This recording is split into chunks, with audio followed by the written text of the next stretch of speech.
Bueno, buenos días a todos nuestros participantes que aún se mantienen en la presente sesión, primera fecha de este primer Recording Congreso in Internacional progress. de Tratamiento contra la Violencia contra las Mujeres, Violencia de Género, Integrantes del Grupo Familiar y primer Congreso Nacional de Violencia Familiar, Enfoque de Género y Acciones Preventivas. En esta oportunidad me complace presentar la presente mesa de diálogo internacional que tiene como tema desafío en torno a la regulación internacional de la maternidad subrogada. En esta ocasión contamos con tres excelentes docentes internacionales quienes nos van a brindar alcances sobre el presente tema en cuestión. Vamos a contar con tres rondas asimismo. La primera ronda, donde la doctora Paula Siverino nos va a acompañar en esta primera parte del panel, en que consta de una primera ronda de 15 minutos máximos de cada intervención de cada una de nuestras docentes, y vamos a continuar después con la doctora Yolanda y con la doctora Catalina de Pilar en una segunda ronda de 8 minutos que consta de réplica, para finalmente pasar a una tercera ronda de 10 minutos que consta de las preguntas que pueden realizar nuestros participantes, ya sea en la caja de comentarios o pueden levantar la mano para poder cederles la palabra.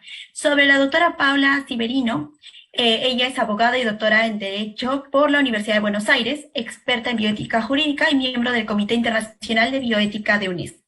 Sobre la doctora Catalina del Pilar Cardoso Arango, es abogada por la Universidad de Medellín, experta en Derecho de Familia, Género, Sexualidades Diversas, Discapacidad, Enfoque Diferencial, entre otros, y docente de la Universidad de San Buenaventura e investigadora en varias universidades de Colombia. Finalmente, sobre nuestra doctora Yolanda Tito, es especialista en derechos fundamentales, derecho de las mujeres, justicia constitucional, litigio estratégico y argumentación jurídica en el Perú y en el extranjero. Sin ánimo de dilatar más la siguiente presentación, le doy el pase a la doctora Paula Siverino para que pueda iniciar la primera ronda de esta mesa internacional. Doctora, tiene el uso de la palabra. Adelante. Muchísimas gracias, Leslie, muchísimas gracias también, Nathalie, y muchísimas gracias a la Asociación Amachac por la invitación. Es para mí un gran placer poder acompañarlas hoy y sobre todo poder compartir el espacio con estas colegas que tienen un background tan interesante y tan reconocida trayectoria en su especialidad. Yo, ante todo, tengo que comenzar con una disculpa, y es que no voy a poder acompañarlas al resto del evento, posiblemente tampoco al resto de la mesa, por un compromiso previamente asumido con la Comisión Interamericana de Derechos Humanos. Estamos hoy en presentación de reportes e informes, así que razón por la cual yo no voy a poder estar con ustedes el resto de la charla. Por esa razón tampoco voy a polemizar en mi exposición, porque por un lado no tengo la posibilidad de poder continuar con la conversación y poder plantear réplicas y preguntas y tal. Entonces no es mi intención, digamos, mi intención es ser más bien expositiva que polemizar en este aspecto, porque lamentablemente la logística hoy no me lo permite.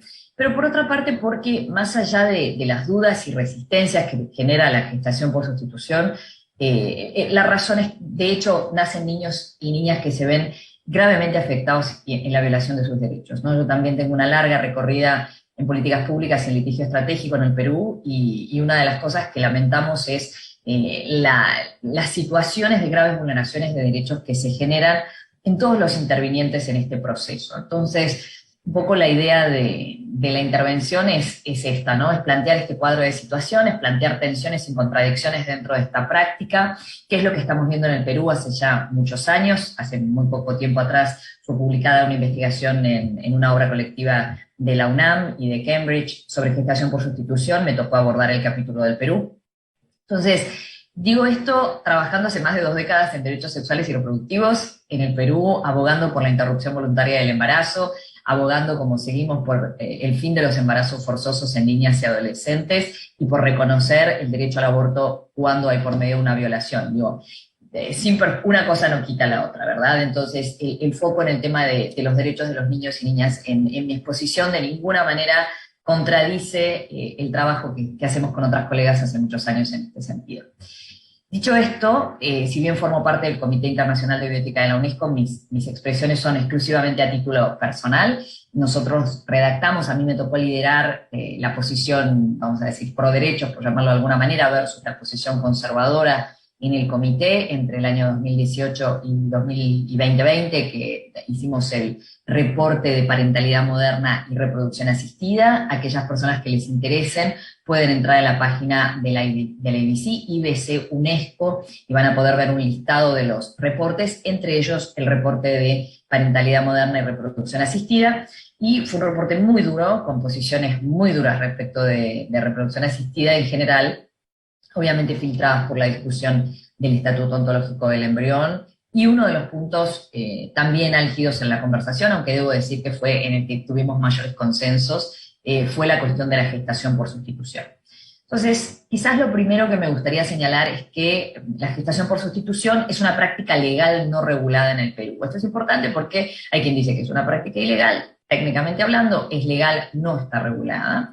Si bien, como vamos a ver, se choca de frente con regulaciones de orden público, y ahí está un poco una de las tensiones y problemas. Pero me parece muy interesante señalar, y creo que esto va a ser reforzado por mis colegas luego en las exposiciones, que es una práctica que presenta aristas éticas y legalmente complejas, sobre todo en torno a garantizar los derechos humanos de las mujeres gestantes que pueden encontrarse en situación de vulnerabilidad, y en particular, creo que la doctora Tito va a hablar sobre esto, sobre las brechas económicas y sociales que se suelen verificar cuando se hace una muestra, cuando se hace una lectura de quiénes son las personas que están de un lado y otro de la práctica, ¿no? Entonces, resulta fundamental el enfoque de derechos humanos y bioética, así como el enfoque de género y diversidades. Entonces, cuando hablamos de gestación por sustitución, me parece que es importantísimo, en primer lugar, independientemente del lugar del espectro donde uno se coloque en esta discusión, el reconocimiento de la complejidad ética, ¿no es cierto? La primera cosa importante es decir, hay una cantidad de situaciones que son puestas en tensión en materia de derechos fundamentales que tienen que ser abordadas. En segundo lugar, no existe un derecho a tener un hijo. Esto me parece una cosa un poco evidente, pero creo que es muy importante recalcar que no existe un derecho a tener un hijo, sí a gozar de los adelantos de la ciencia, a tener acceso a los adelantos de la ciencia y la tecnología a través de la reproducción asistida. Esto lo dijo la Corte Interamericana en Artavia Murillo, y quizás un trabajo que quede por hacer es establecer cuál es el contenido de los derechos reproductivos, si incluye o no el derecho a acceder a las técnicas de reproducción asistida. Artavia Murillo dice que sí. Ahora, ¿esto incluye el acceder a la gestación por sustitución? Por otra parte, otra pregunta que me parece importante cuando hablamos de estos temas es seguir cuestionando qué es lo que pasa con la adopción en nuestros países, ¿no? Es decir, si bien hay un derecho a acudir a las técnicas de reproducción asistida, esto lo dice la normativa peruana, pero ¿qué pasa cuando el Estado obstaculiza o hace muy difícil la adopción en todas las formas posibles? Eso es un problema gravísimo que vemos en Argentina. En cuanto a la gestación por sustitución, desde mi punto de vista al menos no hay duda que es una práctica que puede esconder o alentar situaciones de vulneración de derechos para todas las partes involucradas, ¿no? Y por lo tanto, desde mi posición es esencial la regulación y las medidas de supervisión y control. ¿Dónde se dan las posibilidades de vulneración de derechos? En la posibilidad de explotación de la vulnerabilidad de la mujer que se ofrece para gestar, sin duda. Sé que se van a ocupar de esto, así que no voy a entrar en este tema porque ya lo va a abordar seguramente la última expositora. Pero en segundo lugar, en mi práctica profesional, y muy vinculada a la reproducción asistida durante 10 años y trabajando con psicólogas expertas en este campo hace también más de 10 años, en la posibilidad de extorsión de las personas que esperan al niño que van a nacer. Las amenazas de aborto y las exigencias de mayores remuneraciones económicas es algo que es muy penoso, pero que me ha tocado ver a lo largo del ejercicio de la profesión, digamos, a través de consultas de personas que venían y me decían: mire, está pasando esto, ¿qué hacemos? ¿No? O sea, sí he sabido de esos casos de manera directa, no así de otros casos de explotación, de vulneración. Y por otra parte, por supuesto, la violación del derecho a la identidad de los niños nacidos mediante la gestación subrogada. Cuando esto además entra en la encrucijada de los derechos de las personas LGBT, tenemos un caso como el de Ricardo Morán, que es realmente inconcebible la sentencia en el caso Morán, es realmente penosa, de las peores cosas que he visto. Ahora, dentro de la exposición de aquellas personas que creemos acerca de los riesgos en materia de explotación de las mujeres gestantes, hay distintas posturas, ¿no? Hay una posición abolicionista muy similar a la que considera que el trabajo sexual es trata, que va a decir que toda gestación, que son cosas diferentes, primero se configura el delito de trata, luego viene la cuestión reproductiva, pero no es que la gestación subrogada per se ¿no? Mi posición es que la explotación debe, al igual que en el trabajo sexual, la explotación se presume y por lo tanto hay que descartarla y por lo tanto es necesario establecer una serie de fuertes controles en materia de derechos fundamentales y estos controles no los puede realizar, como ocurre hasta el día de hoy, la clínica por una clara cuestión de conflicto de intereses, siendo la reproducción asistida una práctica autorregulada. Los chequeos socioambientales, los chequeos, etcétera, la elección de la gestante y tal, lo realiza el particular y después los otros chequeos los realiza la clínica. Esto para mí es un claro conflicto de intereses que no me dejaría tranquila en términos de garantizar la no explotación, ¿no? Entonces, por otra parte, si bien se tiende a demonizar aquella gestación subrogada en la cual no hay un vínculo afectivo previo entre gestante y quien va a asumir la maternidad, y me ha tocado saber de muchos casos en los cuales hay una verdadera voluntad solidaria, independientemente de que haya algún tipo de reconocimiento económico. También sí me ha tocado ver, como miembro del comité de ética de determinadas clínicas en distintos países, que se romantiza la gestación altruista y no necesariamente en todos los casos esto es así. Entonces hay una romantización del vínculo que dice, ay, la hermana o la prima que va a gestar, y muchas veces hay al interno de las familias unas dinámicas que de ninguna manera nos permiten hablar de que estamos frente a una elección verdaderamente libre. Frente a las posiciones abolicionistas también están muy de la mano de los cuestionamientos que todavía se siguen haciendo a la reproducción asistida en cuanto a la mercantilización del cuerpo, la regulación del mercado en términos reproductivos, digamos, la gestación por sustitución sigue un poco en esta postura abolicionista, las críticas que ya se hacen desde hace muchísimas décadas al mero ejercicio de la reproducción asistida, ¿no? Por otro lado, tenemos la encrucijada de la cuestión de qué pasa con los derechos de las personas LGBT y su derecho a formar una familia, si esto incluye o no la posibilidad de acceder a técnicas de reproducción asistida. En el caso de la gestación subrogada, esto impacta particularmente a las mujeres trans y a los varones gay.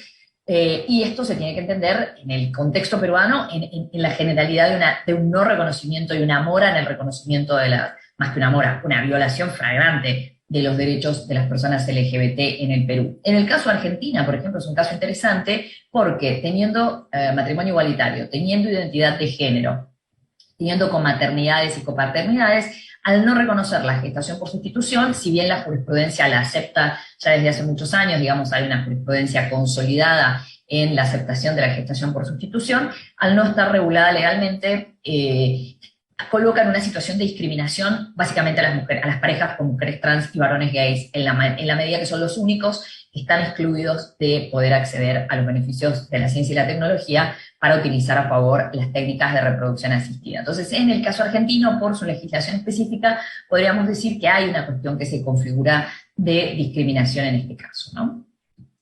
Perú no tiene una ley de reproducción asistida, lo que hay es el artículo 7 de la Ley General de Salud. Yo he escrito largo y tendido acerca de por qué no se puede interpretar literalmente el artículo 7, por qué no es una prohibición ni de la gestación subrogada ni de la homodonación. En el caso de la homodonación, además, hay una casación de hace unos años que así lo dice. Y sí me parece que, y sí se considera el tratamiento de la infertilidad como un derecho, ¿no? Ahora, claro, el problema viene, como decía yo, si bien es una práctica legal no regulada, el problema está al momento del emplazamiento filiatorio. ¿Por qué? Porque siendo las normas de filiación normas de orden público, se choca de frente con la presunción de maternidad al momento de nacer la criatura. Entonces queda en este sistema, en este medio limbo legal.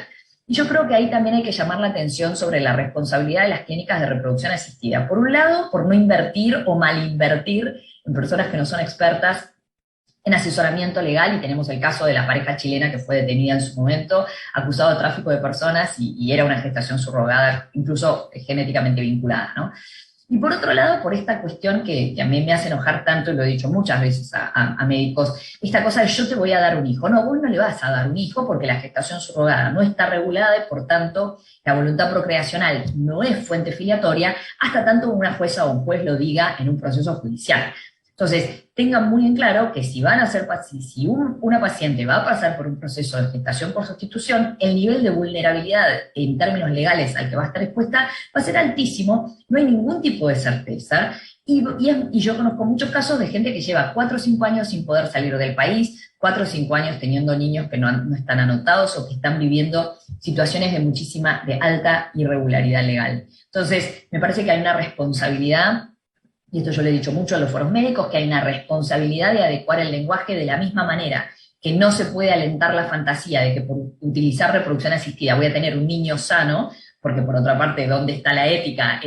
Digamos, ¿dónde está la aspiración humana? Me dirían alguien, bueno, está bien, pero digo, el deseo de tener un hijo en la reproducción asistida se ve más fuerte que en la reproducción natural, pero es igual. En general las personas cuando dicen quiero tener un hijo es quiero tener un hijo sano, ¿no? Entonces ahí hay la colega que me va a seguir, es experta también en el tema de discapacidad, y tuvimos esta conversación en un foro, en el foro del Comité de Derechos Humanos en Ginebra hace un par de años sobre discapacidad y bioética, sobre qué es lo que pasa con la evaluación de las niñas y los niños que nacen con algún tipo de discapacidad o de necesidad especial. La discapacidad se entiende en el entorno, no solamente en lo que puede llegar a traer de información genética a la persona. Entonces, me parece que esto es muy importante. De la misma manera, mal informar de yo te voy a dar un hijo, cuando en realidad es algo, va a nacer un bebé que no va a tener una filiación lo suficientemente esclarecida, y esto choca y lesiona gravemente los derechos de los niños. Yo creo que, y con esto voy a cerrar,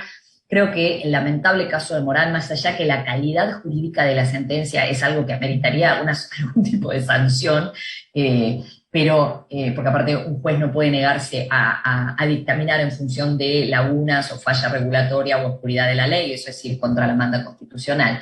Pero digamos, independientemente de la posición que adoptemos en materia de gestación por sustitución, no podemos olvidar la obligación reforzada del Estado frente a los niños. Entonces, no se puede castigar a un niño en relación a su origen, salvo que aceptemos volver a las categorías filiatorias de hijos legítimos o hijos no legítimos. Entonces, ante una criatura nacida mediante una técnica de gestación por sustitución, indubitablemente se le tiene que reconocer su derecho a la identidad, y su derecho a la identidad es la de ser hijo de aquellos que buscaron esta gestación independientemente del vínculo genético, porque el vínculo genético es uno de los elementos de la identidad, no es la configuración de la identidad, eso sería determinismo genético. Muchísimas gracias y de nuevo disculpas por no poder acompañarlas en toda la exposición. Muchas gracias a usted, doctora Paula, por la primera parte y su disertación, en realidad, más que ha sido más que interesante. Y voy a hacer una pequeña pausa para pedirle a las doctoras que se encuentran presentes para poder tomar la foto de recordatorio de las docentes que se encuentran aquí. Primero voy a apagar mi cámara para poder tomarla a las 3 y luego voy a prenderla para poder tomarla a las 4 en un ratito, ¿no? Voy a contar hasta 3. 1, 2, 3. Listo, ahora voy a prender mi cámara para poder tomar a las 4. Voy a contar también hasta 3. 1, 2, 3. Listo. Nuevamente, doctora Paula, muchas gracias. Entendemos que definitivamente tiene compromisos que pues no se pueden desatender, entonces la está completamente justificado y finalmente esperemos volver a tenerla en una próxima oportunidad, doctora. Para continuar con la presente mesa, le voy a dar el pase a la doctora Catalina para que nos pueda disertar su primera parte de esta mesa de diálogo. Doctora, tiene el uso de la palabra y yo le voy a avisar también si es que estamos cerca del tiempo.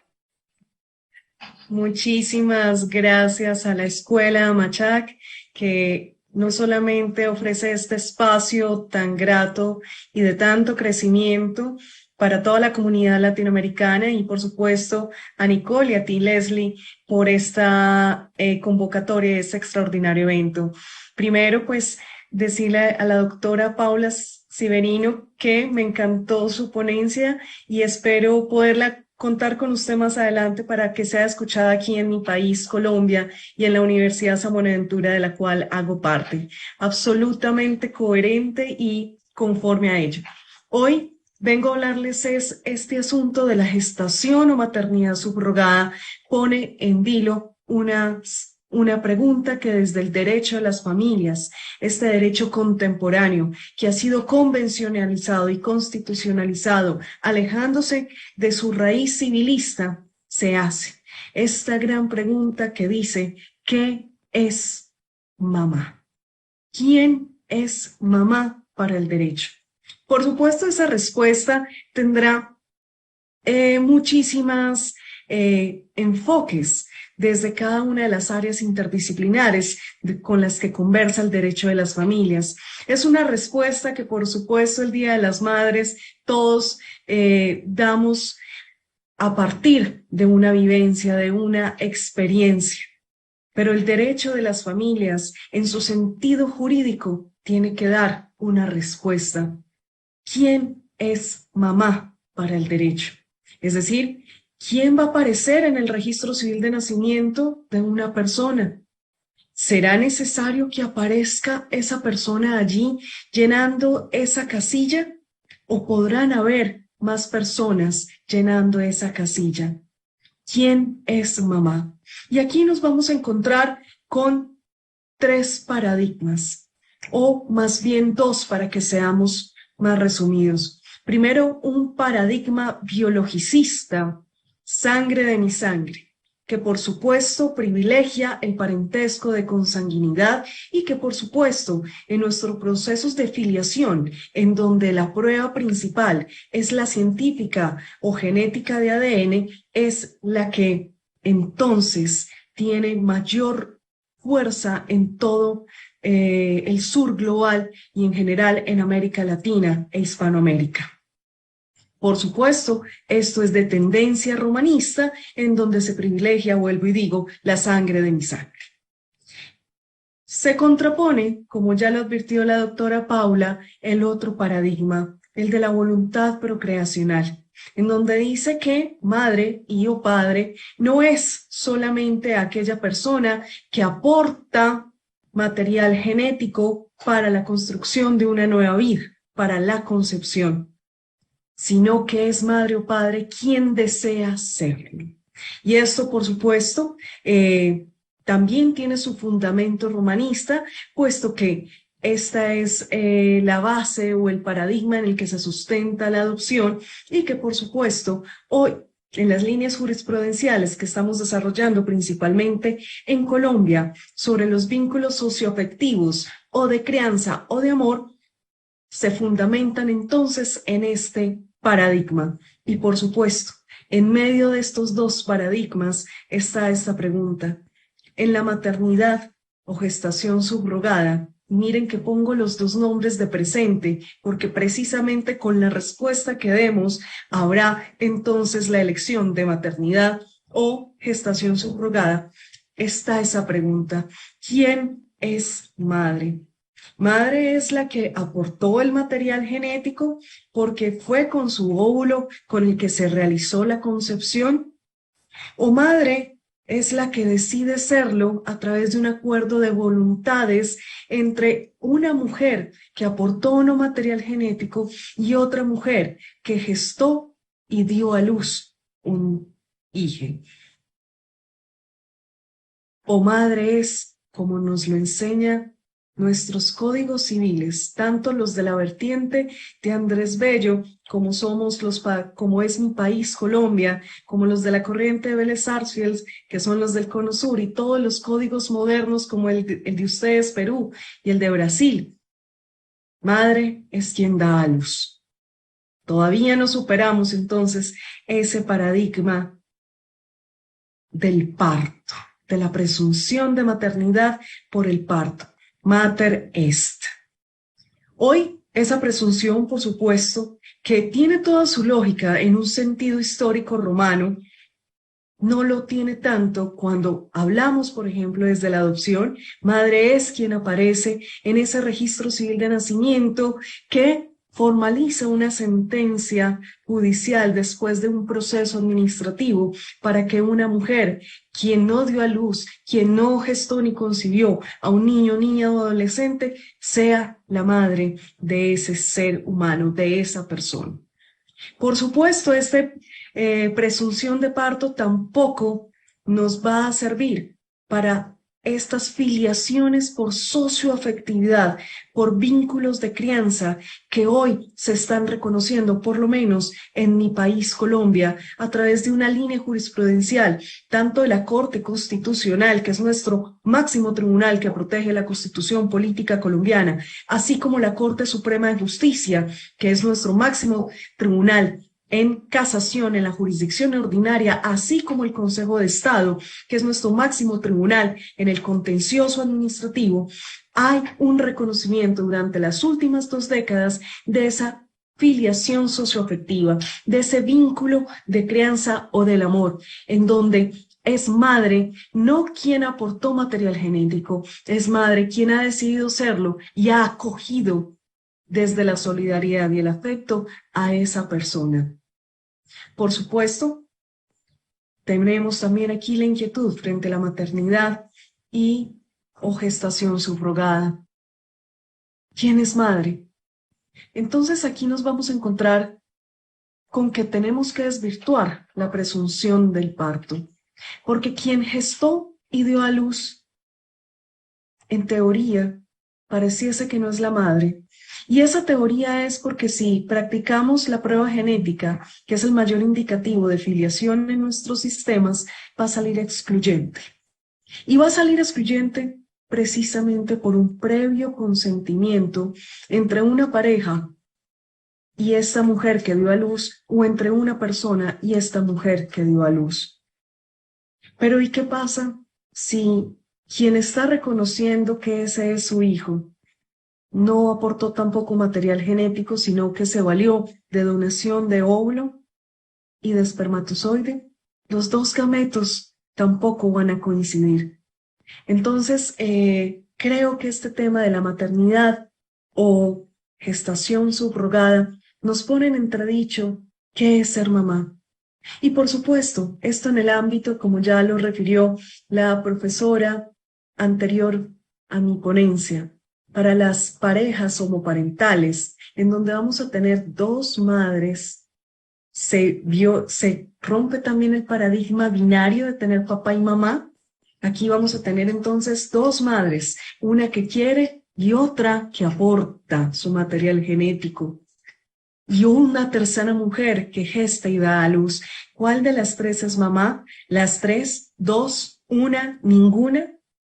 Y en las parejas homoparentales de homosexuales o gays, en donde no hay mamá, hay 2 padres o un padre porque quiere ser un padre en soltería.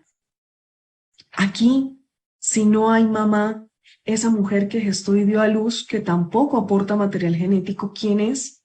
Entonces eso también rompe el paradigma de que siempre tiene que haber una madre. En este caso no lo es.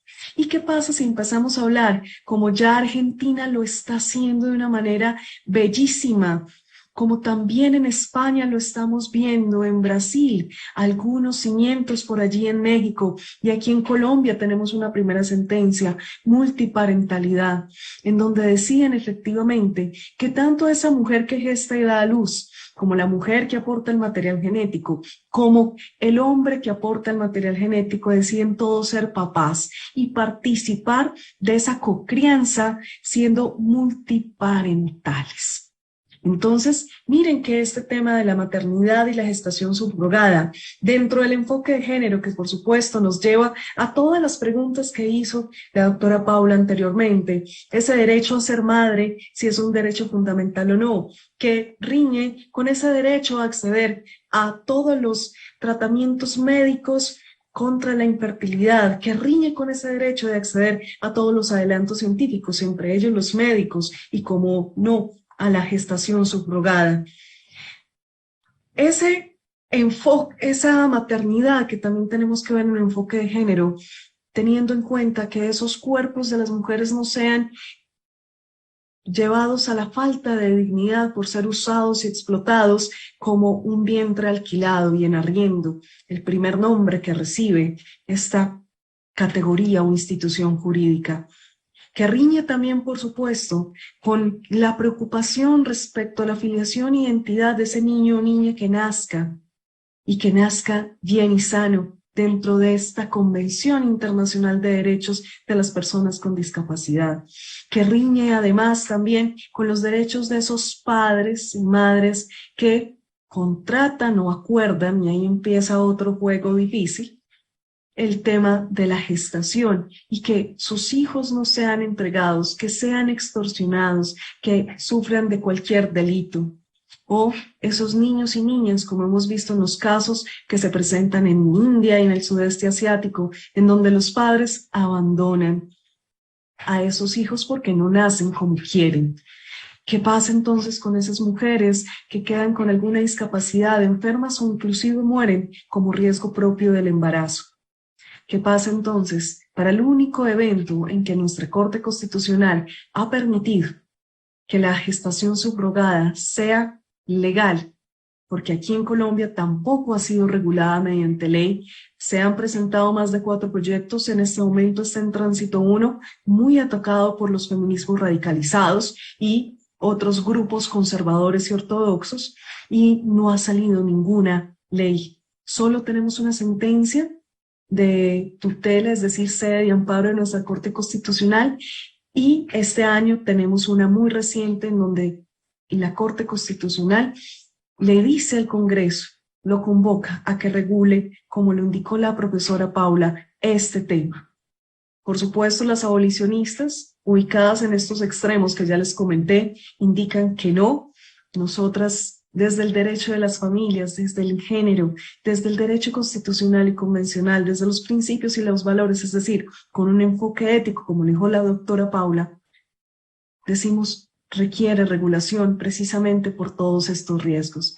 Y aquí en Colombia, como les digo, el único caso permitido por estas 2 sentencias que tenemos es que se haga por vínculos solidarios, en donde además deberá cuestionarse altamente la voluntad de esa mujer que solidariamente dice, yo quiero gestar y dar a luz tu hijo sin un cambio o contraprestación económica solo porque lo hago de manera solidaria y por amor, no obligada, sino en plena voluntad y, por supuesto, asegurando que el riesgo físico, emocional, psicológico, psiquiátrico, espiritual y demás no se vea afectado para esa mujer que gesta y da luz en nombre de otra y que ha decidido no ser mamá, no obstante la presunción de parto, y que ha decidido entregar voluntariamente este niño o niña que dará a luz por ese vínculo socioafectivo.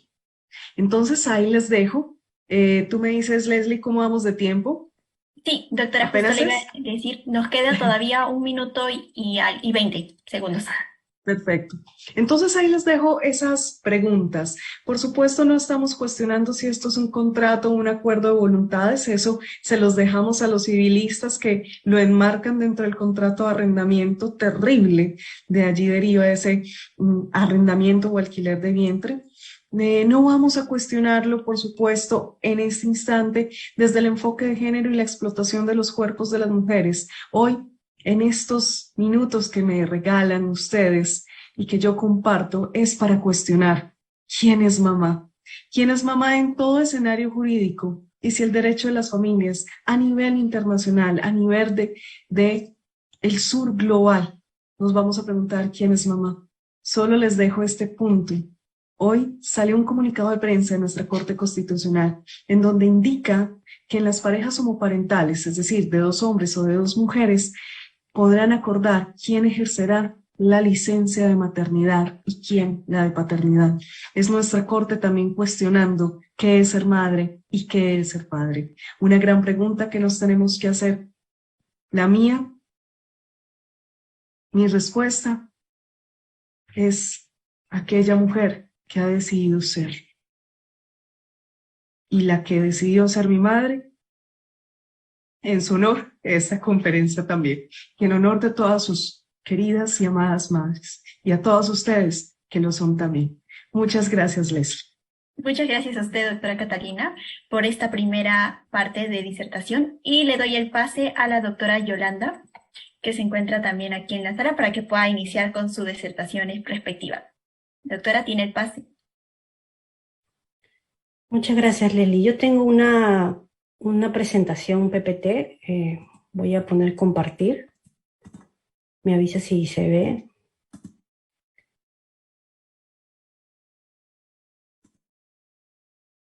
¿Estamos bien? Doctora, se ve. Sí, se ve perfectamente. Genial. Bueno, muchas gracias a Machac por la realización de este Congreso Internacional, el Congreso Nacional, donde enmarcan todas estas exposiciones. Agradecer a las colegas que me han precedido también por esas excelentes exposiciones, donde exponen respecto a este tema tan difícil sobre sus conocimientos y lo que han ido viendo ellas en la práctica y lo que han ido conociendo, ¿no?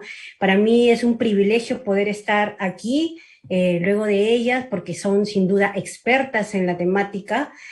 Para mí es muy importante poder ofrecerles algunos puntos de vista más respecto a este tema que tal vez no se suelen tener en consideración cuando se ve esta problemática, ¿no? Por eso que le he puesto a mi disertación más aspectos a considerar sobre la gestación subrogada, que me gustaría compartirles y repito, para mí es un privilegio que pueda ser escuchada en este tipo de casos. Dado que yo no soy experta ni conozco mucho el tema de la gestación subrogada, sin embargo, sí conozco y vengo acá a hablar un poco sobre los derechos de las mujeres que están involucrados en el acto de la gestación y en el acto del nacimiento respecto a los niños y los bebés que nacen. Ahí, por ejemplo, hemos visto que la doctora habla sobre maternidad subrogada o gestación subrogada. Y acá vemos que hay en el derecho siempre es muy importante los términos que elegimos para nombrar las cosas. Siempre vamos denominando las cosas y van cambiando también las denominaciones. Y es que esto no es casual, hay una terminología que se elige y esto depende de muchos factores. Y me alegra de que hayamos conseguido que este es un tema que no es un caso fácil, es un tema difícil, que debe seguir debatiéndose, que necesita ser evaluado, que tiene muchas aristas, como han señalado las abogadas que me han precedido. Vamos a ver que en general en el mundo la regla es la prohibición, ¿no? O la extrema constricción de la actividad. Vamos a ver de que hay una constricción en que se permita o no y en qué casos una mujer pueda gestar el hijo de otra persona o de otra pareja. Es que la problemática supera, como ya dijimos, el mero debate ideológico. Hay posiciones, como se ha señalado ya, que hay feminismos que están de acuerdo en muchas cosas, pero en este tema tienen un punto de discrepancia. Incluso posiciones liberales y conservadoras pueden unirse también a estar a favor, como sucede en Estados Unidos, donde hay lugares tan diferentes como Texas, de un lado, y California y Florida en otro, donde estos lugares permiten de manera abierta y sin casi restricciones esta actividad. Y de otro lado, para el otro lado opuesto, vemos países europeos que la prohíben absolutamente, ¿no? Tenemos a España, Francia, Italia, Alemania, Suecia y Suiza, donde se prohíbe expresamente, incluso que es el lugar que más sigo es España, ¿no? Donde hay incluso posiciones que señalan que hacer esto constituye un delito.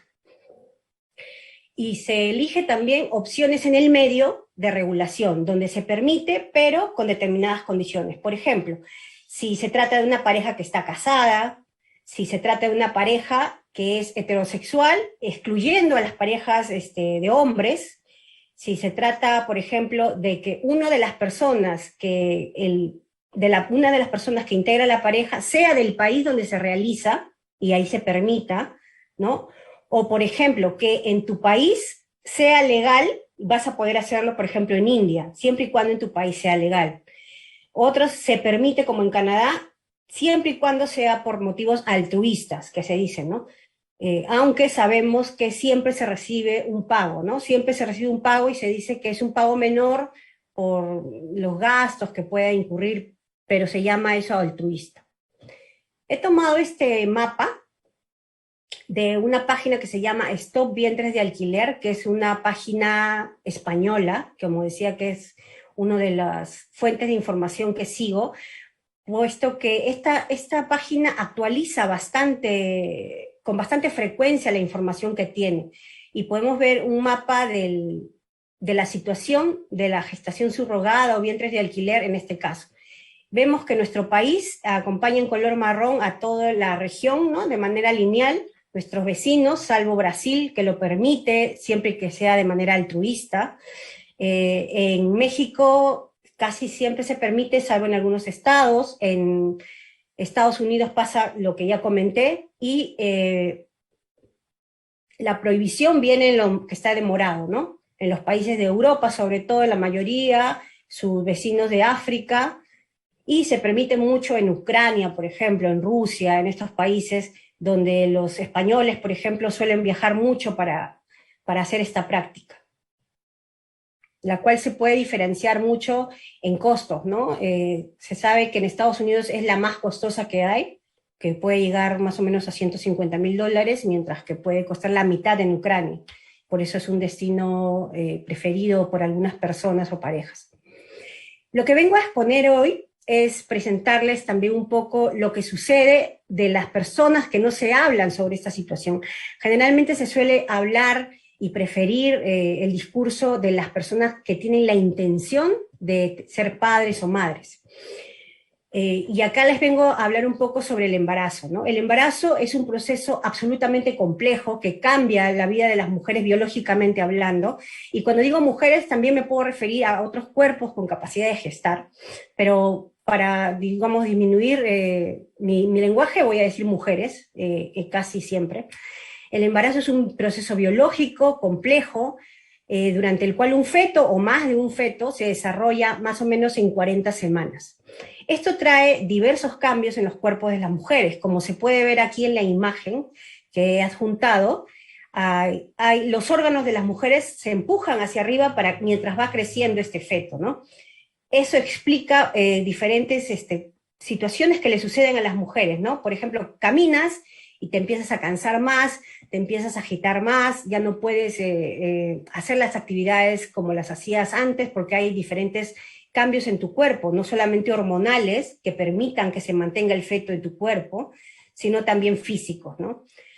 Entre los cambios hormonales, por ejemplo, las hormonas que segrega nuestro cuerpo para conservar el feto y para permitir su posterior desarrollo, pueden traer la diabetes gestacional, ¿no? La diabetes gestacional es una posibilidad que puede ocurrir en muchas mujeres. ¿Por qué? Porque sube el nivel de azúcar en la sangre, y la insulina ya no es elaborada de la misma manera como antes. Y este problema puede traer la diabetes gestacional, que con el debido control se puede reducir. También hay cambios de conducta, ¿no? Se ha evaluado ya, por ejemplo, que el cerebro de las mujeres cambia durante el embarazo. Cambia, y también, digamos, hay un mandato biológico, esperando no ser llamada biologicista, pero hay un mandato biológico que nos manda esta sensación del nido, ¿no? Que las mujeres ya en la última etapa de embarazo empiezan a quedarse más en casa, a juntar, a arreglar el cuarto del bebé, que suele pasar en la situación cotidiana del embarazo. Este empuje de los órganos también puede causar, por ejemplo, estreñimiento en las mujeres, ¿no? Las hemorroides, que pueden ocurrir en muchísimas mujeres, suele ocurrir. ¿Por qué? Porque los órganos ya no están en su lugar, ¿no? Se acelera nuestro ritmo cardíaco, nos agitamos más, nos cansamos, ¿no? Se puede haber situación de gases. Hay un cambio y un esfuerzo en el cuerpo de las mujeres. Al tener que cuidar de un feto dentro de nuestro cuerpo, también aumenta nuestro nivel de sangre, porque necesitamos sangre que va a alimentar esa placenta.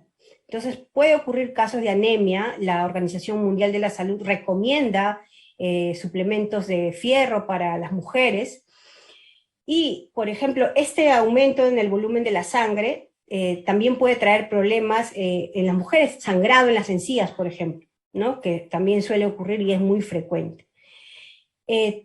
La mujer también cambia en el tema de la acidez de la saliva, y esto nos puede también producir caries.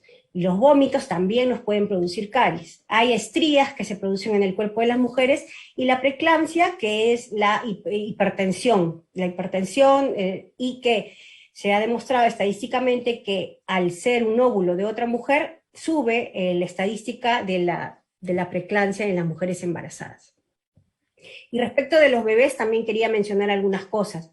No soy médico, no soy médica, pero algunas cosas he aprendido, ¿no?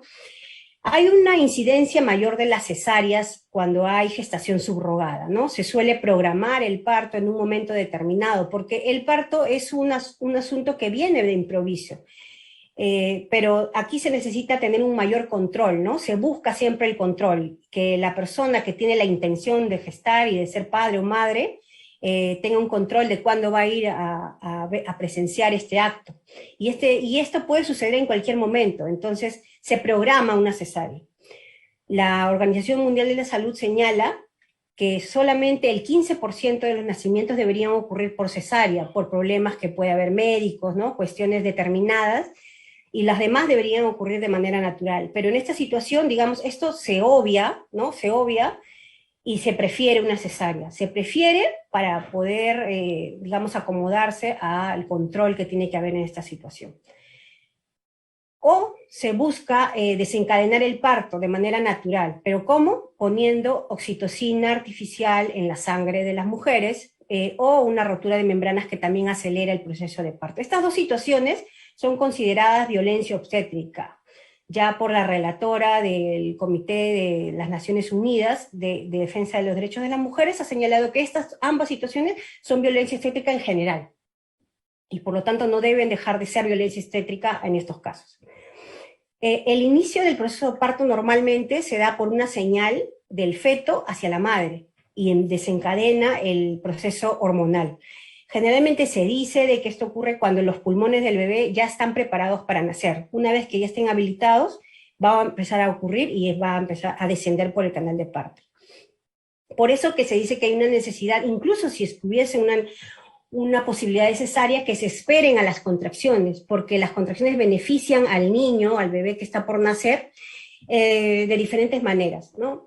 Incluso hay estudios que señalan de que los niños que nacen por el canal vaginal o esperan a que lleguen las contracciones, aunque les hagan una cesárea, tienen mayor ajuste en la ubicación espacial. Eso se ha hecho estudios con animales, ¿no? La ubicación espacial mejora si tú recibes las contracciones al nacimiento, porque hay un desencadenante hormonal que beneficia a la persona que está por nacer.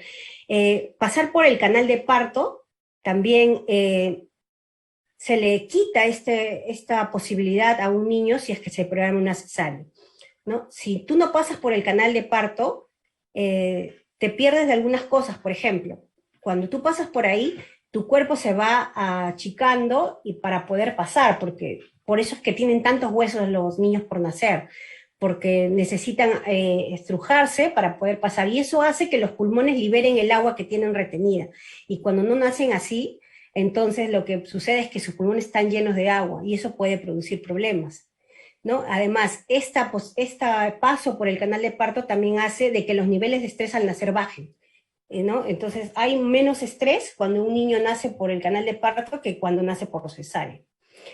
Igual, también se está visto de que el nivel de azúcar es mayor cuando naces por cesárea que cuando naces por la vía vaginal. Y las bacterias, hay un baño de bacterias al nacer por el canal de parto, que se necesitan porque es tu primer baño de inmunidad para salir al mundo exterior. Y esto se está evitando si es que un bebé por gestación subrogada nace por cesárea. Ahora, hay estudios de psiquiatría que hablan sobre el impacto de la vía intrauterina, ¿no?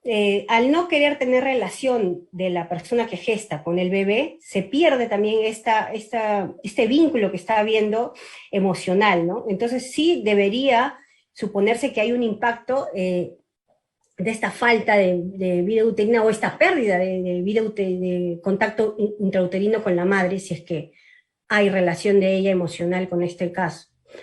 Otro tema que hablan los psiquiatras, por ejemplo, respecto a los bebés, es la herida primal. Pueden buscarlo en Google, herida primal, gestación subrogada, o nacimiento por cesárea, o muerte de la madre al nacer, y ven que hay un mandato, digamos, que se priva al bebé que está pasando, ¿no? Hay estudios médicos que están probando que al nacimiento del bebé, una vez que cesan los llantos del nacimiento, tú dejas al bebé sobre el pecho de la madre con una manta abrigado para que no pierda calor, y este bebé va a reptar por el pecho de la madre hasta buscar el pezón para buscar la lactancia de los bebés.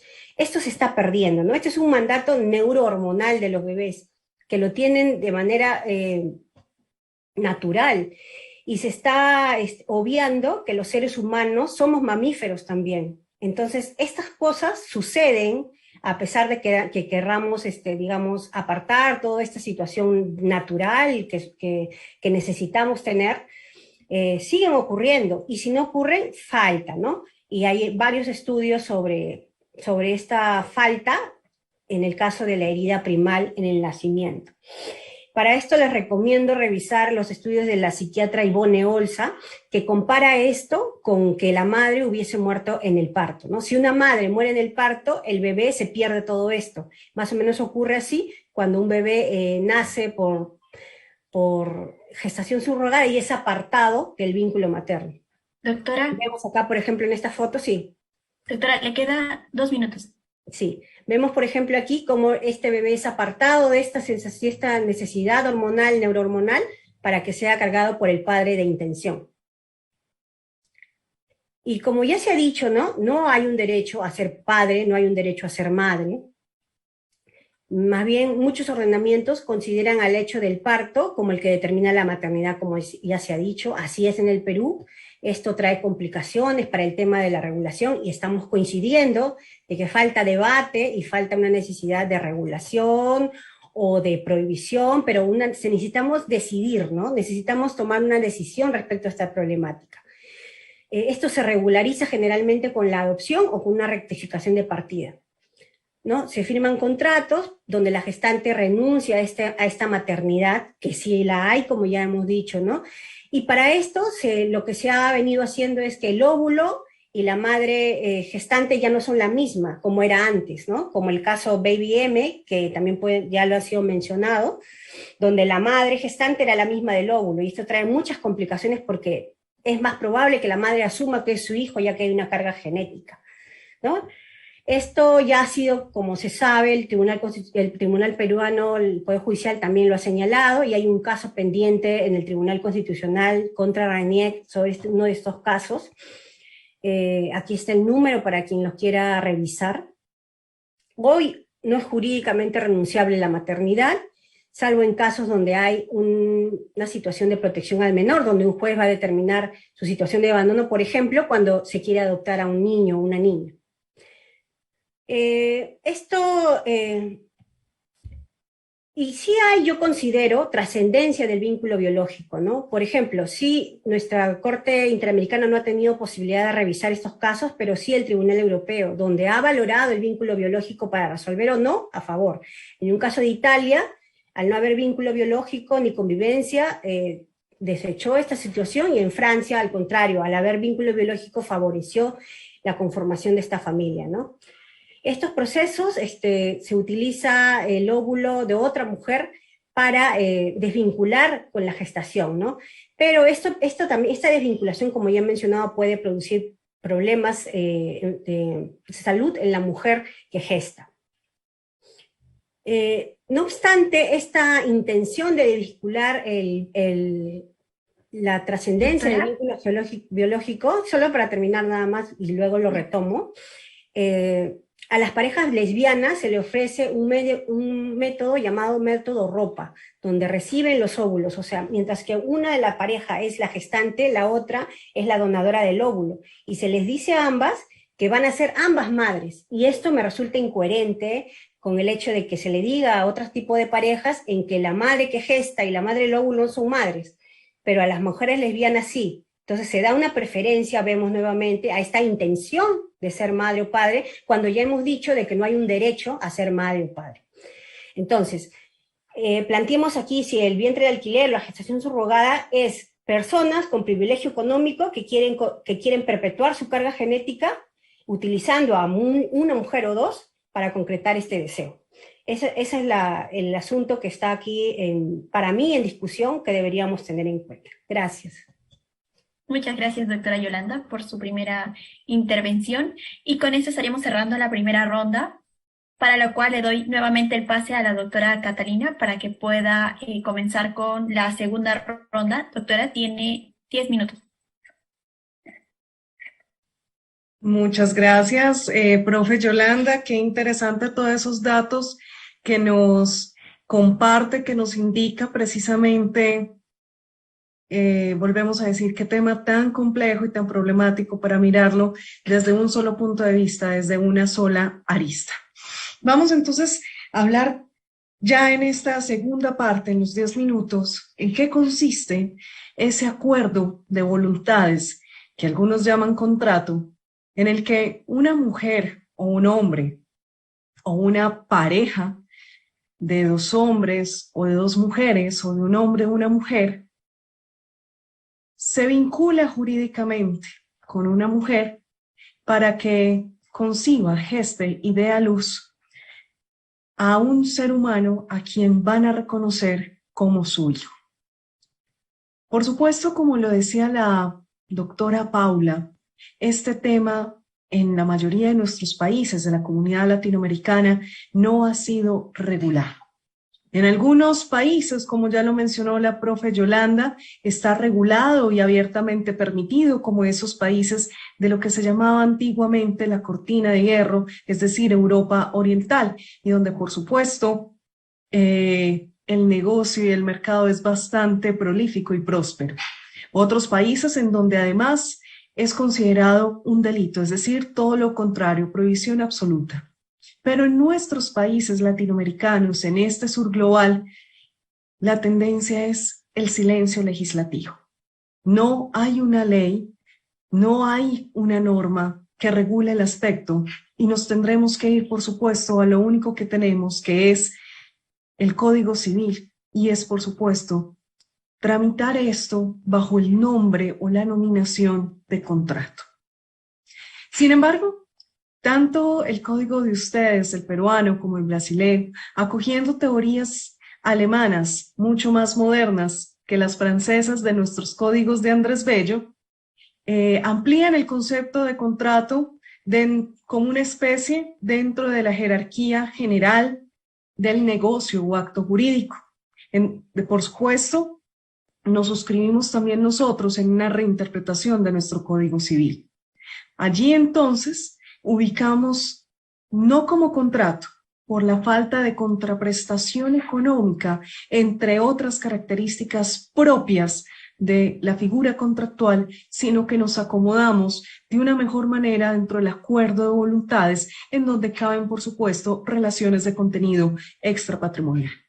Ese acuerdo de voluntades, por supuesto, y como lo mencionaba la doctora Paula, a falta de una ley general, impersonal y abstracta que regule la subrogación o maternidad subrogada, al solo tener entonces las reglas generales y los principios de nuestro Código Civil en constitucionalización y convencionalización, pues entonces tendrán que ser las partes en esta relación jurídica, porque esto es lo que es una relación jurídica, quienes se tienen que autorregular a través de estos acuerdos de voluntades, en donde básicamente tendremos que estipular varios aspectos. Número 1, la primera, ruptura de la presunción de parto, en donde esa mujer que concibe, gesta y da a luz, renuncia a la maternidad, aunque esto es irrenunciable, pero sí manifiesta de manera voluntaria que no es la madre.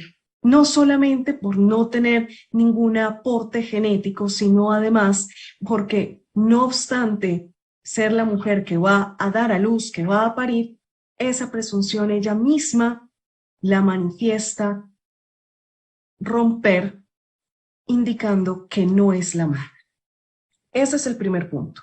Y sobre este punto, tomando también las palabras de Yolanda, de la profe Yolanda, habrá que preguntarse si esa mujer que va a gestar y da a luz es soltera o está casada o está en unión marital de hecho o concubinato. Y esta pregunta, ¿por qué la hacemos sobre este punto? Porque recuerden que el hombre que se encuentre casado o en unión marital de hecho o concubinato se presumirá padre, la presunción pater est, de ese hijo que sea concebido durante el matrimonio y la unión marital de hecho.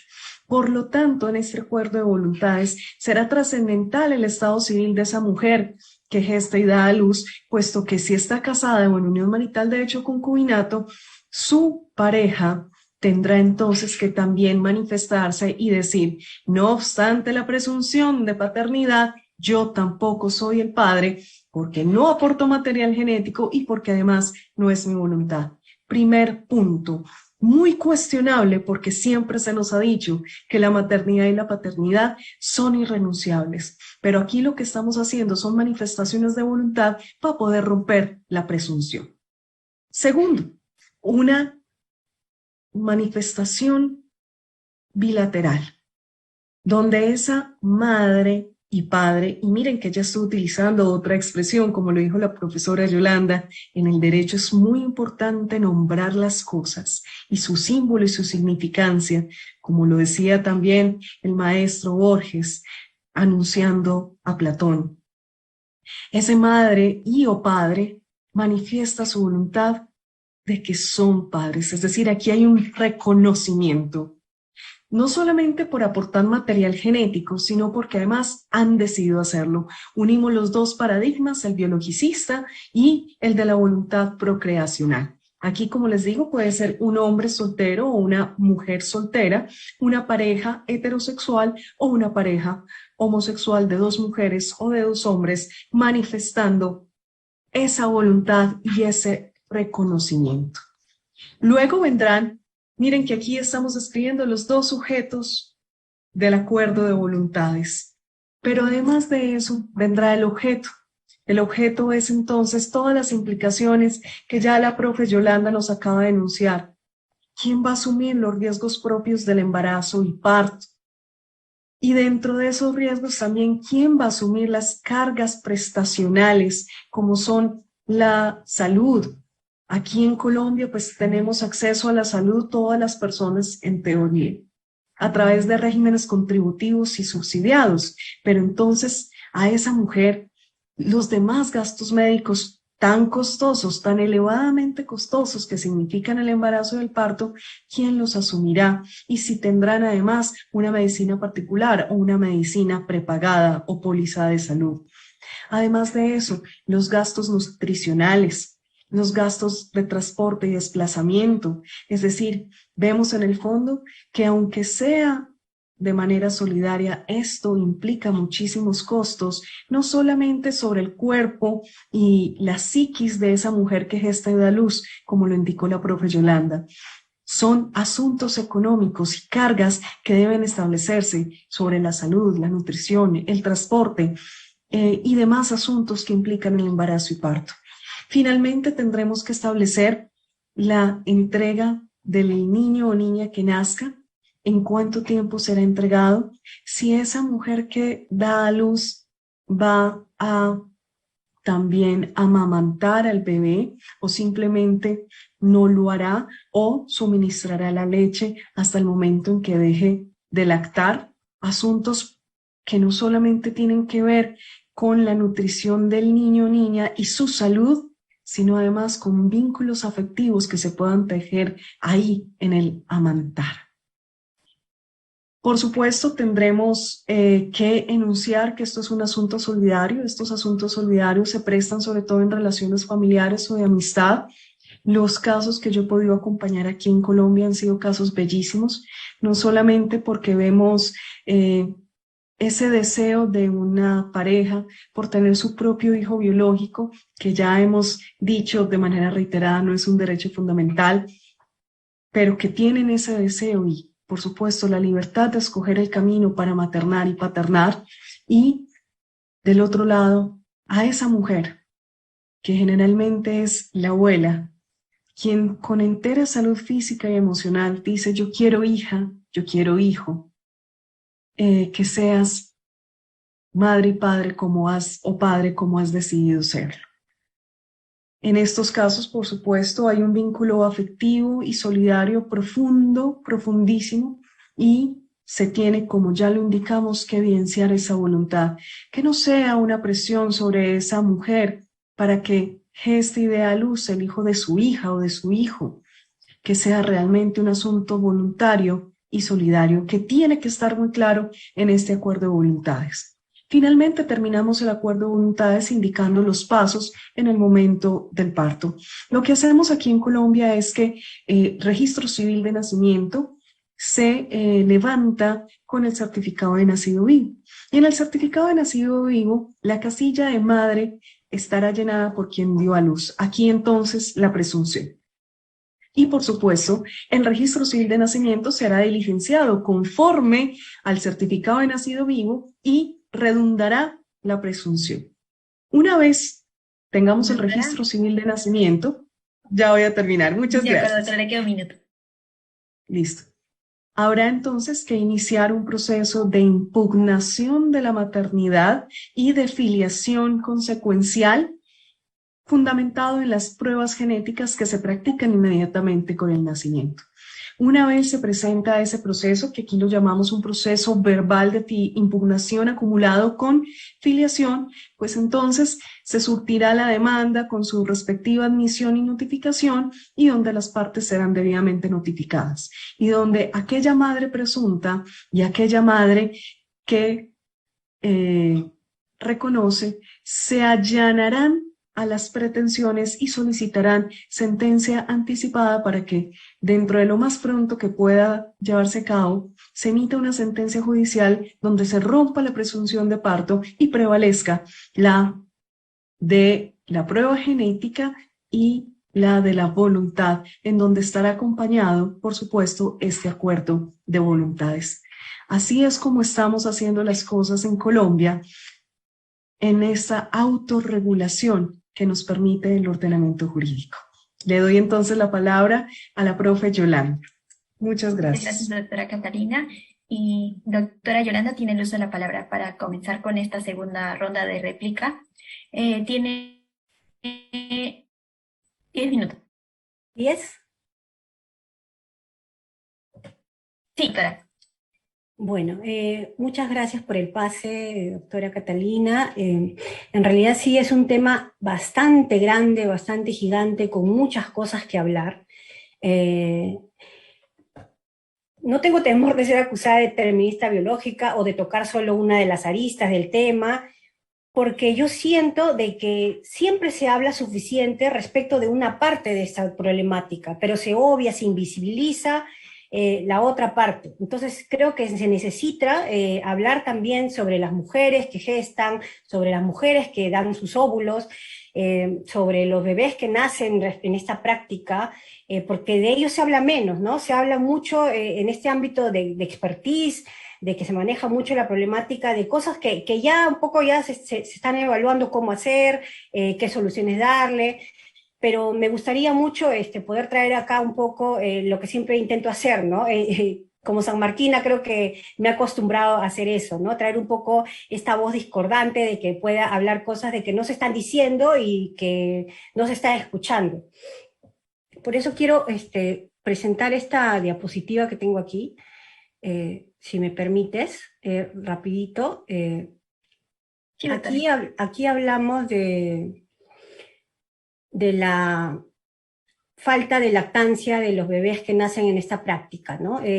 ¿Por qué? Porque siempre lo repito, la lactancia materna es una necesidad biológica de los bebés que nacen, porque transmiten anticuerpos, ¿no? Está probado de que, por ejemplo, en el COVID, ¿no?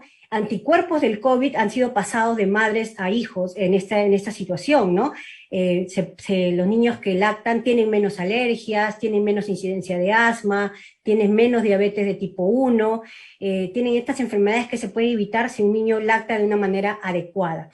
Que podría haber una falencia, ¿no? En este tipo de situaciones, cuando no es, por ejemplo, los casos que habla la doctora, ¿no? Si es que está un familiar, que es una persona que está cercana, que este vínculo, digamos, de una nueva conformación de una familia diversa, donde una hermana puede gestar para la otra, ¿no? Tenga esta posibilidad. No es así en los casos que ya hemos visto, ¿no?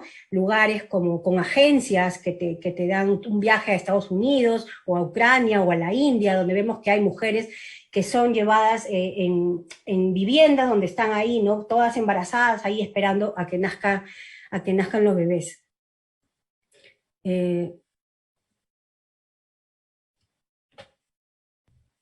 Y respecto acá, ¿no? Quería volver a este tema, ¿no? Ya hemos hablado de que sí, el Tribunal Europeo de Derechos Humanos ha evaluado este tipo de casos, Y es importante hacerlo porque nuestra Corte Interamericana aún no lo ha visto, pero cuando ha resuelto el Tribunal Europeo, analiza la protección de los niños y niñas, es decir, evalúa el caso y concreto cuando los niños han nacido, respetando la forma en que han ido viviendo desde su nacimiento, ¿no? No evalúa la intención de ser padre o madre. Ese no está dentro de sus consideraciones. Está el respeto a la vida privada y familiar, ¿no? Esto existe, no existe un derecho a ser padre o madre, sino a que se respete nuestra vida privada y familiar. Lo que sí existe, y nuestra Corte Interamericana lo ha dicho, es el derecho a fundar una familia. Y por eso que en el caso Artavia Murillo señalaba el papel de que los estados no pueden impedir, por ejemplo, la fecundación in vitro, ¿no? Que es una posibilidad de que ella misma geste, ¿no? Y que no haya obstáculos en esto. Hasta ahí ha analizado, no se ha analizado la posibilidad de utilizar a un tercero, ¿no? A una tercera en este caso. Y eso es lo que todavía no tenemos. Por lo tanto, en nuestro ordenamiento jurídico, digamos, de la región, no ha habido la posibilidad de revisar un caso así. Lo que sí existe, y siempre ha existido, es el derecho de la niñez a tener una familia. Y esto tenemos que tenerlo bien en claro, ¿no? Desde ahí es que se evalúa, es la protección del menor. Y como siempre se dice en las clases de Derecho Constitucional, que el principio de interés superior del niño vence casi todo, ¿no? La evaluación de una situación de hecho respecto a vulneración de derechos tiene que ser analizada casi siempre, si hay un niño de por medio, este principio siempre va a vencer a casi todo, por no decir por todo, ¿no? Es bajo este precepto que se realizan, por ejemplo, las adopciones, ¿no? Las adopciones no hablan sobre personas que no tienen hijos o quieren tener un hijo más y quieren aumentar la familia. Lo que hay es una evaluación del mejor bien para el menor. Y como dijo la doctora Paula al inicio, esto es lo que se debe, digamos, también propender, ¿no? Que en nuestros países, en este conservadurismo extremo, impidan a las parejas, por ejemplo, LGTB o a las personas solteras adoptar. Esta es una gran falencia de nuestro sistema, ¿no? Y este también es un punto a abordar, que si bien no tiene que ver con la temática, tiene que ver con la protección de la niñez a tener una familia. Y otro punto importante que no se está viendo también es el derecho de un niño a saber su origen biológico. Yo no sé hasta qué punto esta situación va a permitir que los niños puedan saber quién es la persona que ha donado el óvulo, porque esta carga genética se va a replicar en ellos, ¿no? Va a ir hacia la formación de su propio ser. ¿Qué tal si en algún momento ellos quisieran saberlo? Yo entiendo de que no hay la posibilidad ahora de saber porque los donantes son anónimos, son códigos simplemente, pero ¿qué pasaría en contraposición con el otro derecho, ¿no? El derecho, digamos, de esta persona a resguardar su identidad, ¿no? Y de la persona de saber quién es la que lo ha gestado. O sea, entiendo que desde dónde, cómo se plantea esto, pero también vemos muchos casos, por ejemplo, de gente que es adoptada y cruza, pues, otros continentes para ver quién es su padre, quién es su madre, simplemente quiero verlo, te dicen, ¿no? Creo que sí hay puede haber una necesidad, de querer saber esto y si va a haber la posibilidad o no de que lo conozca, ¿no? Y también veo como lo que tenemos que hablar también es de la protección de la familia, y esto sí está en nuestro ordenamiento jurídico, ¿no? El Estado tiene que proteger a todas las familias, y esto ya ha ido avanzando en nuestra jurisprudencia constitucional respecto a la protección de las familias diversas, a las familias ensambladas, a otros tipos de familia que trascienden digamos, lo heteronormativo y lo tradicional, ¿no? Hay familias ya de distintos tipos. Tengan estas familias hijos o no. Entonces, también es que no es una familia solamente aquella que tiene hijos. Puede haber familias sin hijos también. Creo que no se está diciendo un poco esto. O sea, hay derecho a fundar una familia y esta familia puede tener no hijos, y hay posibilidad de adoptar también como una forma de hacer una familia y fundarla, agrandándola con hijos. Otro punto finalmente que quería tocar es analizar las mujeres que gestan, ¿no? Ya la doctora Paula me anunció un poco con este tema, porque sí me da muchas vueltas, me cuestiona, me interpela, esta situación, ¿no? Hay una gran crítica a la instrumentalización del cuerpo de las mujeres o de otras personas con capacidad de gestar. Donde las pobres, las mujeres empobrecidas en situación de pobreza, gestan para las mujeres más ricas o para las parejas más ricas. Hay mujeres con necesidades, si bien no están en situación de pobreza, pueden tener necesidades económicas urgentes. Por ejemplo, ¿no? En Estados Unidos hay mujeres que no están en situación de pobreza, pero tienen una hipoteca por pagar, tienen una educación de sus otros hijos en esas universidades que son tan costosas por pagar, y deciden optar por estas situaciones para poder conseguir el dinero que necesitan, ¿no? Las mujeres racializadas, las mujeres latinoamericanas, como pasa en Perú, que vemos que muchos extranjeros llegan para hacer la práctica, en la India, en Ucrania, ¿no? Vemos o sea, lo que me gustaría plantear al debate es si realmente esas mujeres tienen una capacidad de decidir, o esta capacidad está limitada, o está constreñida, o está empujada por las situaciones personales que tienen, ¿no?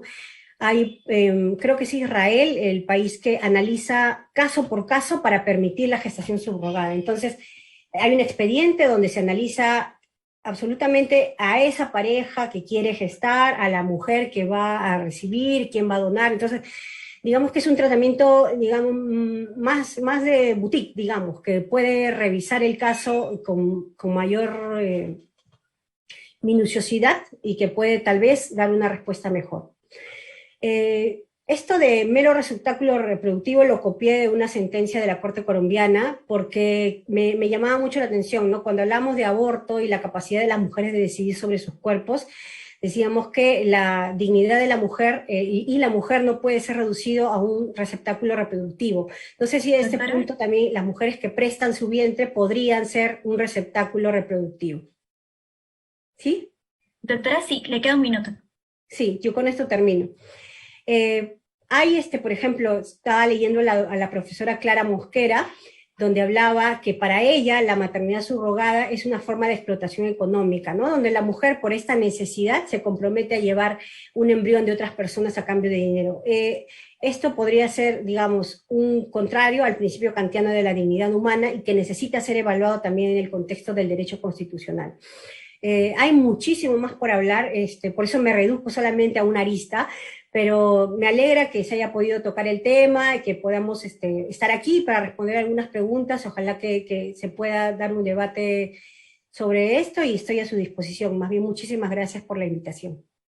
Muchas gracias, doctora Yolanda, y también muchas gracias a la doctora Catalina.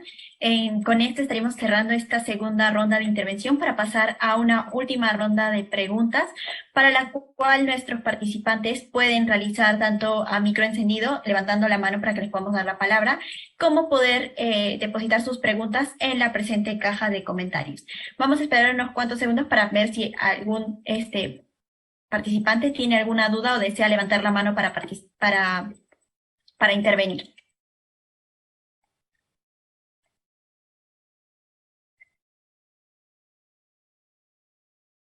Doctora, me ha venido una pregunta en la parte de la transmisión de Facebook, para la doctora Yolanda, en la cual, bueno, dice: en el Perú, ¿considera usted que hay como desafío para regular la maternidad subrogada respecto a aquellas dudas que se encuentran referidas a la interpretación del artículo 7 en la Ley General, debido a que pues resultaría imposible proteger derechos constitucionales si se siguen emitiendo pronunciamientos que prioricen la biologicidad de la maternidad? Sí, bueno, la Ley General de Salud hace tiempo que necesita un gran cambio, ¿no? Vemos a nuestros congresistas ocupados en otras cosas, pero realmente la Ley General de Salud tiene muchísimos temas para evaluar. Y aquí, claro, hay dos posiciones, ¿no? Por ejemplo, la doctora Paula dice de que no está regulada y por lo tanto es una actividad que se realiza, y la doctora Clara Mosquera señala que es una actividad prohibida, y ambas están leyendo el mismo artículo 7 de la Ley General de Salud. Entonces vemos, claro, cómo respetadas abogadas pueden llegar a conclusiones diferentes, y ninguna deja de tener razón, ¿no? Esto es una necesidad urgente del debate. de que se revise no solamente el artículo 7, pero hoy estamos enfocados en esto, y claro, hay una situación de desregularización, creo yo también, donde en este limbo, que reproduzco palabras también que siempre se dicen, ¿no? Hay un limbo en que suceden, que nacen estos niños y que se necesita urgente una regulación. Tratemos de darle una solución, ¿no? No dejemos también nosotras como abogadas en este limbo a todos necesitamos una respuesta, y yo creo firmemente en el derecho como una agencia de cambio, ¿no? De una herramienta de cambio social. Así que estamos aquí para eso y estamos necesitando una respuesta legal y constitucional y convencional y en todos los ámbitos que se necesiten para la protección de todas las partes involucradas. Muchas gracias, doctora Yolanda, por su respuesta. Y tengo una pregunta para la doctora Catalina, en la cual nos dicen, bueno, a menudo ha resultado difícil trazar la línea entre lo que se ha constituido como una sustitución altruista y otra comercial.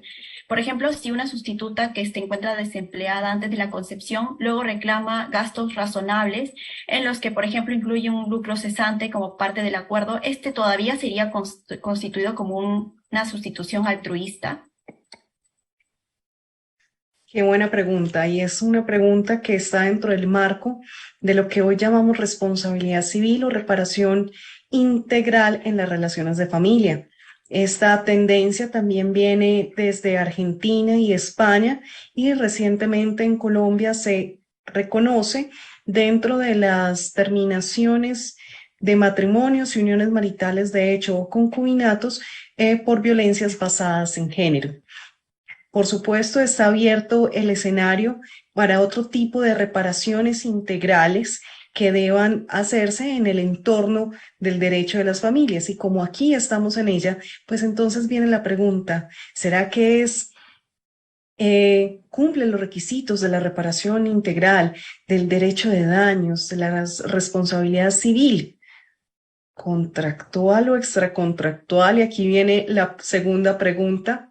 Cuando esa mujer que gestó y dio a luz en nombre de otra u otro, sufrió algunos daños, como los que ya relató la profe Yolanda, que no solamente tienen que ver con gastos médicos y de salud y nutricionales, de transporte, entre otros, sino que además se vio afectada su salud de manera permanente por una incapacidad, por una lesión, entre otras cosas.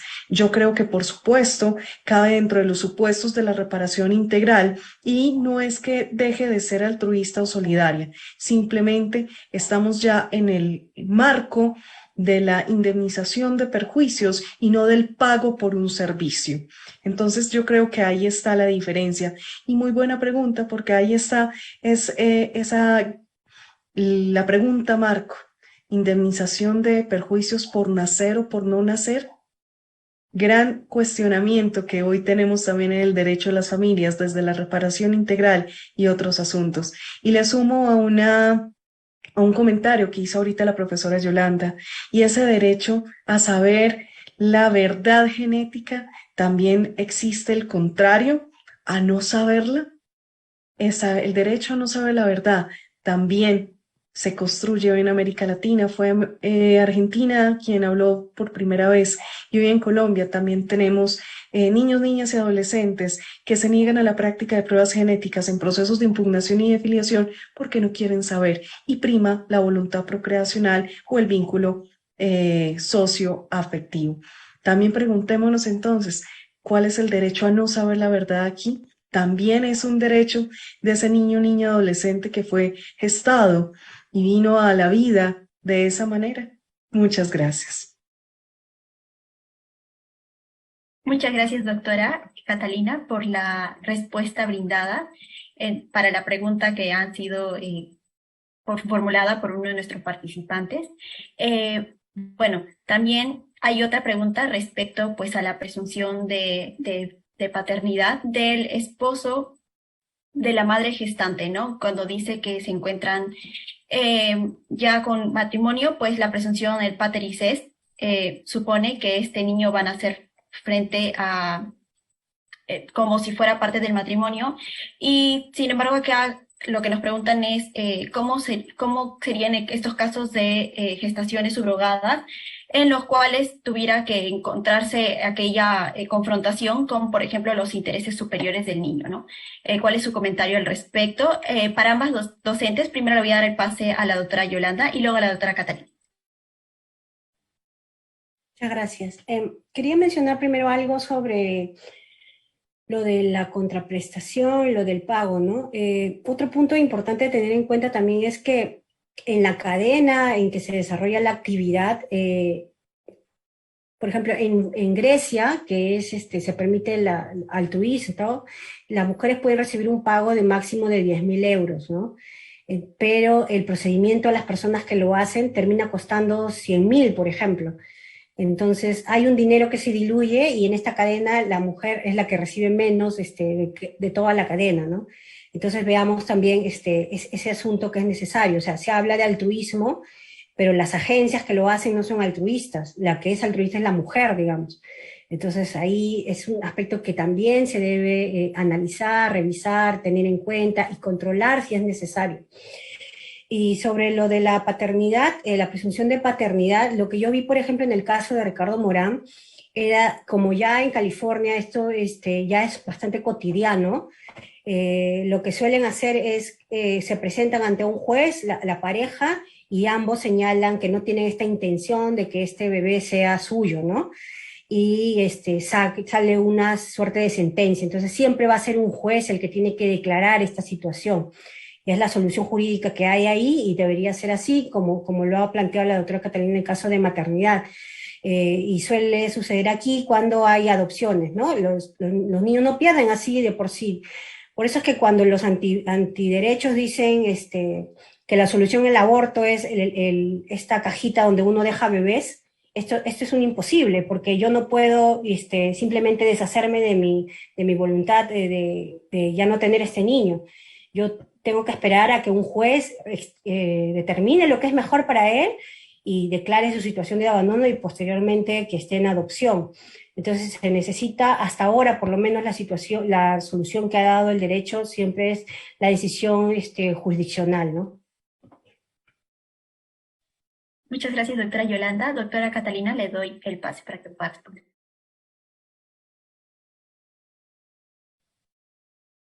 Doctora Yolanda, sí, me hace ver ese otro punto de vista de qué tan altruistas son estas clínicas de fertilidad o agencias que son las que tramitan este tema. Finalmente pareciera que quienes más reciben dinero son las clínicas y hasta nosotras, las abogadas, en medio de esta relación contractual.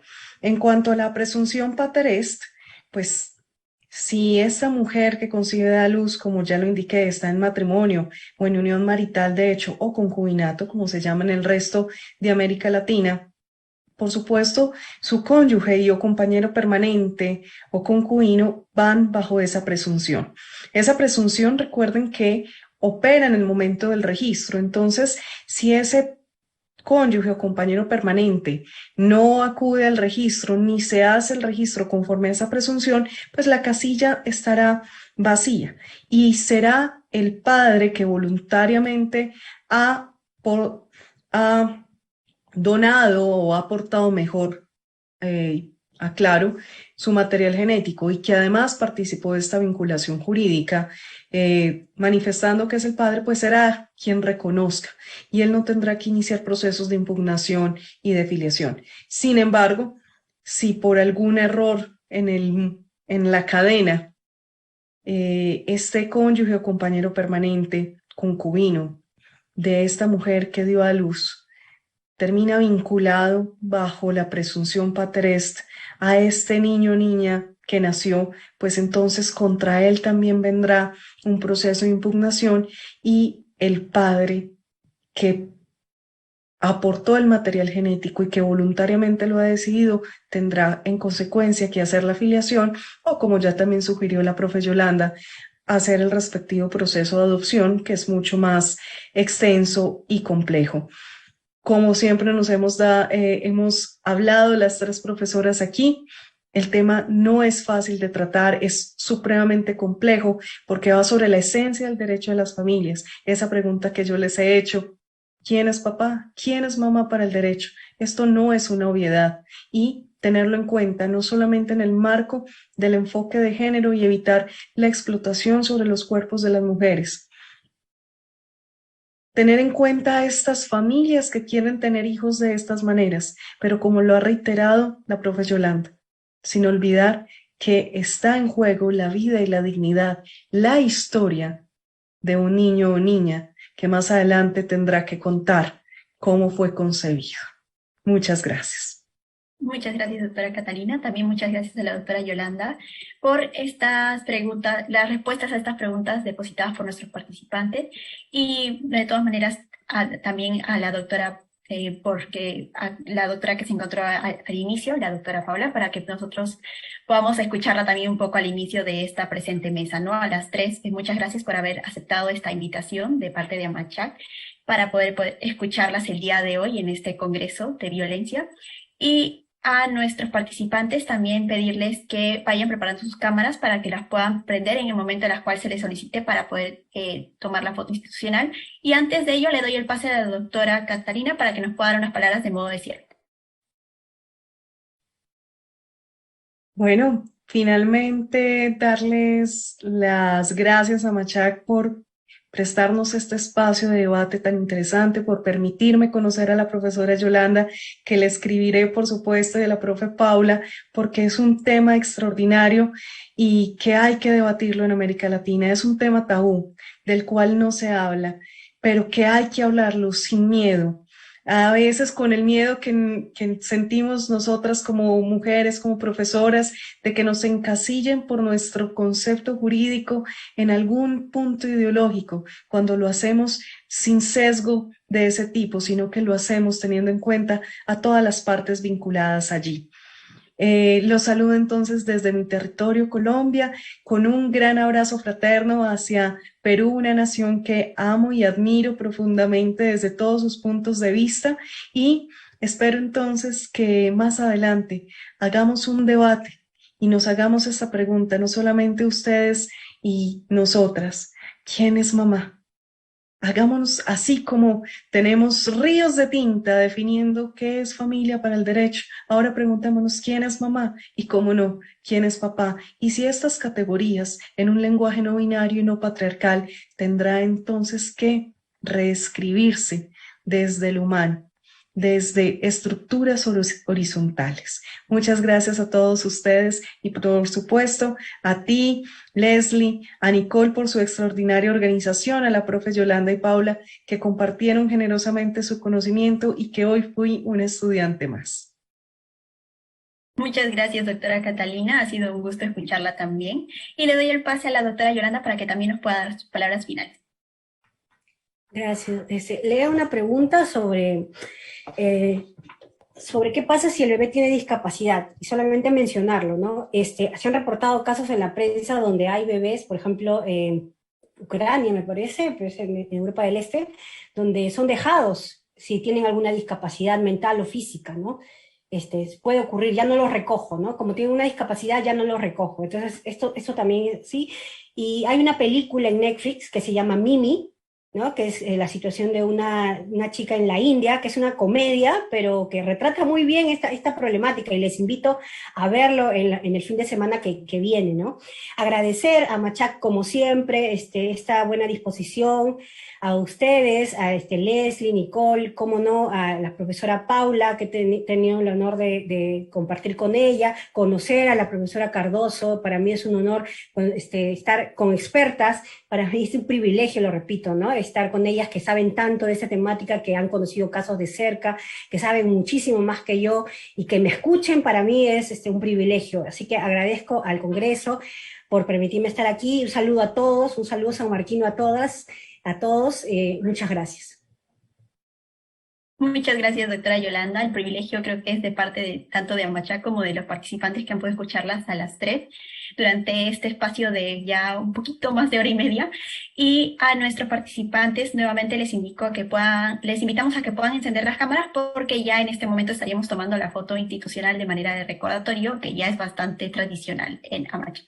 Vamos a esperar unos minutos para que vayan encendiendo las cámaras, les voy animando y también les indico que si tienen algún problema también lo pueden solicitar ya sea por mensajes o por el tema de levantar la mano para que se les pueda habilitar la cámara. Vamos a esperar unos cuantos minutos, unos cuantos segundos más bien, para que nos puedan acompañar en la presente foto.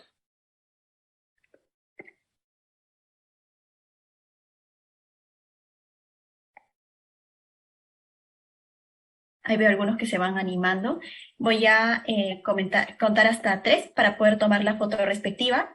A la cuenta de 1, 2, 3.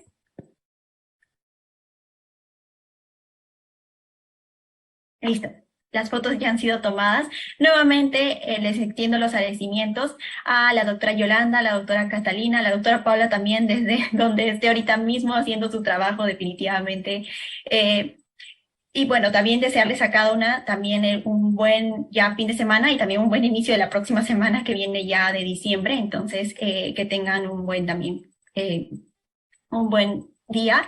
Y a nuestros participantes, pues muchas gracias por acompañarnos, pero que tampoco se muevan porque todavía recién está iniciando este congreso. Recording stopped. De violencia, Congreso Internacional de Tratamiento contra la Violencia contra las Mujeres, y que tenemos todavía una programación bastante rica en cuanto a conocimientos. Ya se vienen también las ponencias nacionales.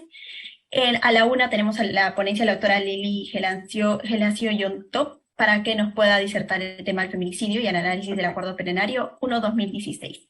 Nuevamente les extiendo los agradecimientos a ambas. Ha sido un placer escucharlas. Creo que todo el mundo puede corroborar también ello y seguramente que van a poder llevarse a sus casas o trabajos los conocimientos que han sido vertidos el día de hoy. Muchas gracias, doctoras, que tengan un buen día.